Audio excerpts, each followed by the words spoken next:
Hứa Khải và Đàm Tùng Vận khiến mọi người choáng váng với nụ hôn bất ngờ trên sân khấu tại lễ trao giải. Sự kết hợp của Hứa Khải và Đàm Tùng Vận trong You Are More Beautiful Than Starlight thực sự cuốn hút.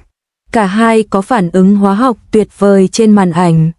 Bộ phim thần tượng hiện đại ban đầu bị đánh giá thấp này, You Are More Beautiful Than Starlight, đã trở thành bom tấn mùa hè với cốt truyện tôn trọng trí tuệ khán giả, những cảnh công sở không bị chi phối bởi hormone, chuyện tình cảm tránh được sự ngọt ngào giả tạo. CEO hiệu quả của Hứa Khải vừa là một nhà đàm phán giỏi vừa dễ đỏ mặt, và vai diễn người phụ nữ trẻ đang vật lộn ở Bắc Kinh của Đàm Tùng Vận gây được tiếng vang với khán giả thuộc tầng lớp lao động. Điểm số ấn tượng 6.9, đối xử với mọi người như con người, nhận được sự tán thành của khán giả. Điểm đa bần 6.9, những người xem lại phim 5 hoặc 6 lần đang xếp hàng trong phần bình luận. Nó đang cạnh tranh với phần tiếp theo của một bộ phim lịch sử như The Long Ballad 2, vốn đã có tiềm năng trở thành một hit. Mùa hè này, với hàng trăm triệu đô la được đầu tư vào các bộ phim truyền hình lịch sử, chỉ để rồi bị lật đổ bởi một bộ phim thần tượng hiện đại ban đầu bị đánh giá thấp như Em đẹp hơn sao. Sự tương phản khá thú vị. Một bên tự hào về sản xuất lớn cộng IP lớn cộng lượng người xem khổng lồ, trong khi bên kia lại đi theo con đường của những bộ phim tình cảm hiện đại tệ hại. Cuối cùng, bên sau đã hoàn toàn đè bẹp bên trước. Các nền tảng tập trung vào đường cong tăng trưởng, nhưng khán giả lại khao khát sự chân thực. Hãy bắt đầu với phản ứng của khán giả trước khi phát hành. Sao em đẹp hơn sao nhìn chung nhận được kỳ vọng thấp trong ngành. Công thức phim tình cảm hiện nay đã quá quen thuộc, CEO độc đoán đập tường, nụ hôn ép buộc, vô số hiểu lầm, sự tăng vọt tình cảm, thậm chí cả số lượng con cái trong kết thúc cũng dễ đoán. Thêm vào đó, với sao Chang Xiang-si 2 sao ra mắt cùng thời điểm, mang theo danh tiếng của người tiền nhiệm.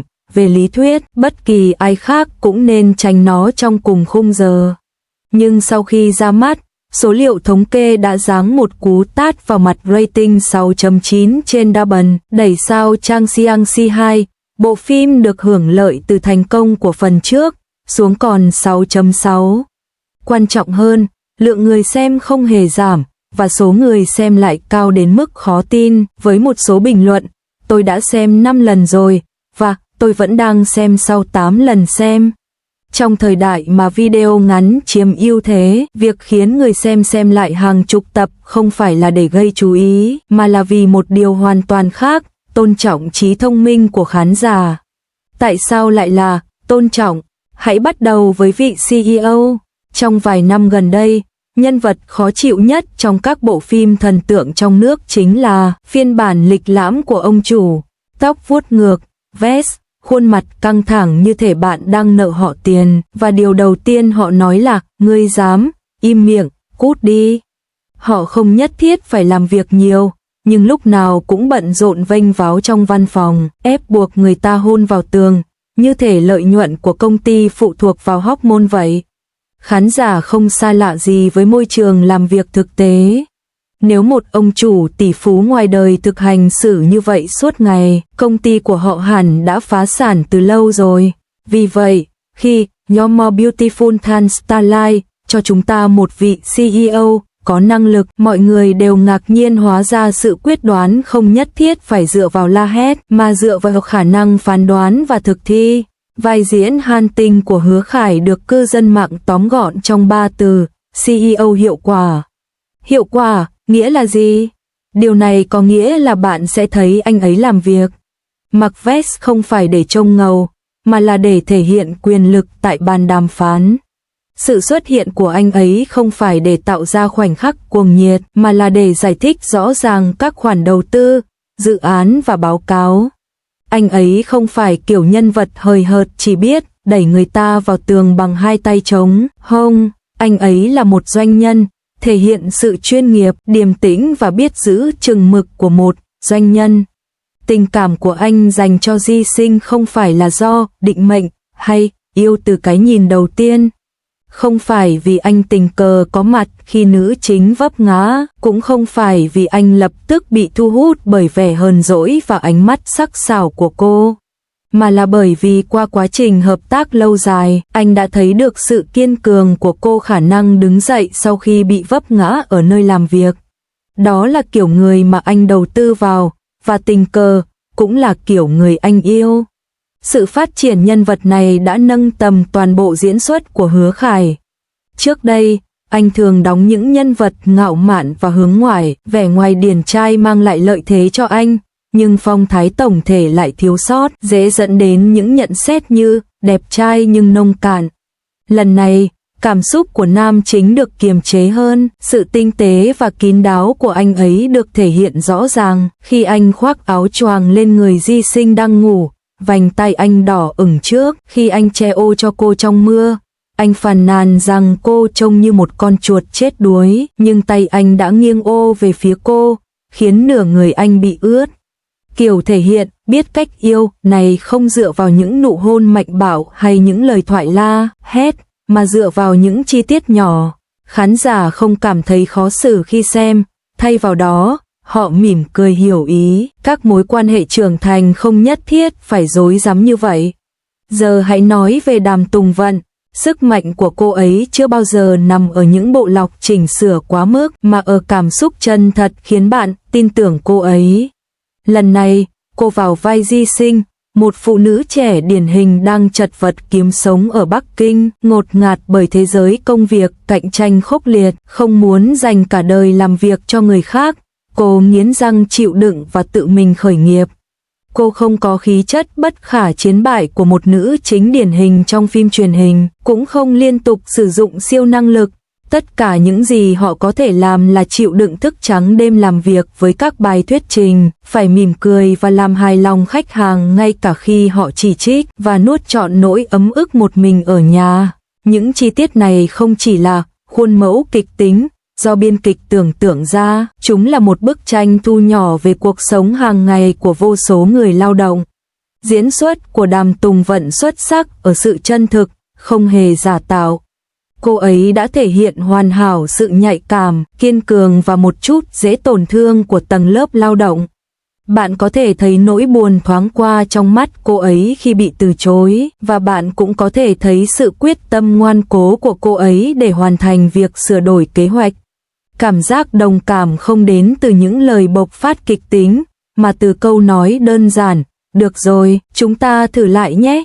Người xem theo dõi Di Sinh trong phần bình luận dễ dàng đồng cảm với cô ấy, giống như nhìn thấy hình ảnh phản chiếu của chính quá khứ của họ. Vì vậy, câu chuyện tình yêu này tự động có thêm một lớp hiện thực, đó không phải là món quà từ trời, mà đúng hơn là tôi đã nỗ lực rất nhiều để trở thành người như ngày hôm nay, và bạn tình cờ nhìn thấy điều đó. Việc ghép Hứa Khải và Đàm Tùng Vận lại với nhau tạo nên một phản ứng hóa học tự nhiên, liền mạch từ tính cách của các nhân vật. Hai người không theo đuổi cách tiếp cận dựa trên KPI, không có 3 cảnh giao tiếp bằng mắt mỗi tập, không có cảnh đập tường mỗi 2 tập. Thay vào đó, câu chuyện của họ bắt đầu từ một mối tình đơn phương đã bỏ lỡ 10 năm trước, và 10 năm sau, một người là nhà đầu tư, người kia là doanh nhân. Họ bắt đầu với tư cách là đối tác, rồi dần trở nên thân thiết hơn khi cùng nhau xây dựng công việc kinh doanh. Không nhân vật nào bỏ việc vì tình yêu, và không có những mâu thuẫn trẻ con kiểu tôi sẽ nghe lời giải thích của bạn so với tôi sẽ không nghe, kéo dài cả nửa tập phim. Các dự án được thảo luận khi cần thiết, và các thỏa thuận dựa trên hiệu quả công việc được xử lý đúng cách. Mối quan hệ của họ nảy nở trong những tương tác tưởng chừng như bình thường này. Đây là điểm khác biệt cơ bản giữa Sao Em Đẹp Hơn Sao Trời Sao và nhiều bộ phim tình cảm lãng mạn khác.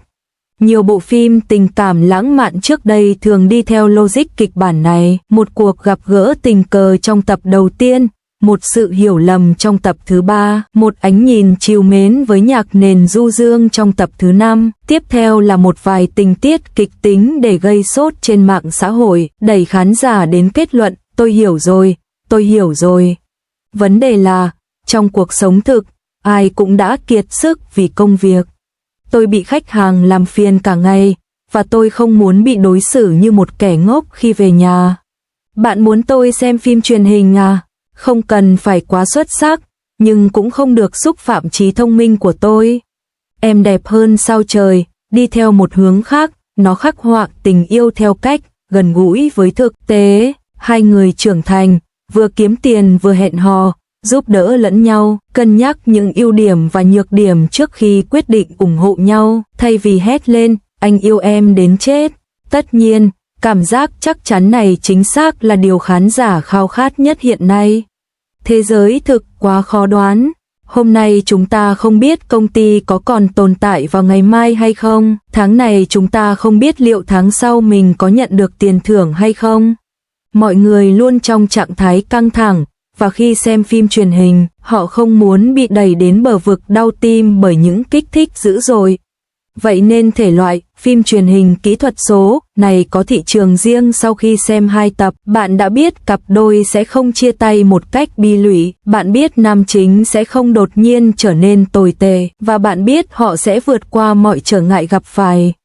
Kết thúc không cần phải xuất sắc, chỉ cần ổn định và dễ chịu là được. Đây không phải là chủ nghĩa bảo thủ, mà là tự bảo vệ, cung cấp cho bộ não mệt mỏi một liều an toàn, không thể sai sót. Quay trở lại cấp độ ngành công nghiệp, bộ phim này cũng phơi bày sự đạo đức giả của nhiều người. Trong vài năm qua, các công ty điện ảnh và truyền hình đã tổ chức các cuộc họp mà từ khóa là IP lớn, ngôi sao hàng đầu và dữ liệu lớn. Những tính toán trong phòng họp rất rõ ràng, thêm nhiều cảnh hôn sẽ làm tăng khả năng gây sốt trên mạng xã hội, chèn thêm một vài cảnh bi lụy sẽ tạo tiếng vang, và chỉnh sửa một vài cảnh kinh điển cho video ngắn sẽ thu hút người theo dõi. Cuối cùng, họ quên mất cách khắc họa một người bình thường. Khi khán giả xem sản phẩm được sản xuất hàng loạt này, phản ứng đầu tiên của họ không phải là ôi, ngọt ngào quá, mà là họ lại lừa chúng ta rồi. Người ta nói khán giả ngày càng khó chiều, nhưng thực tế, họ từ chối thừa nhận vị ngọt tự nhiên và vị ngọt nhân tạo hoàn toàn khác nhau. Em đẹp hơn sao trời, không hoàn hảo. Nửa sau phim có cảm giác lê thê, nhịp độ đôi khi bị chững lại. Hành trình khởi nghiệp của nữ chính phụ thuộc rất nhiều vào nam chính để được hỗ trợ vào những thời điểm quan trọng, làm suy yếu cảm giác đấu tranh độc lập của cô. Một số bộ trang phục công sở của cô cũng không thể hiện được sự hiện diện của một ông chủ lớn. Những thiếu sót này đã bị chỉ trích trong phần bình luận, cho thấy người xem không mù quáng bênh vực bộ phim. Mặc dù vậy, bộ phim vẫn chứng minh được một điều với điểm số 6.9 và tỷ lệ xem lại cao, ngay cả trong thể loại phim thần tượng hiện đại bị chỉ trích nhiều, miễn là bạn kể một câu chuyện theo cách dễ hiểu và khắc họa các nhân vật như những con người thực, chứ không chỉ là những nhãn mác, bạn vẫn có thể tạo dựng được chỗ đứng cho riêng mình.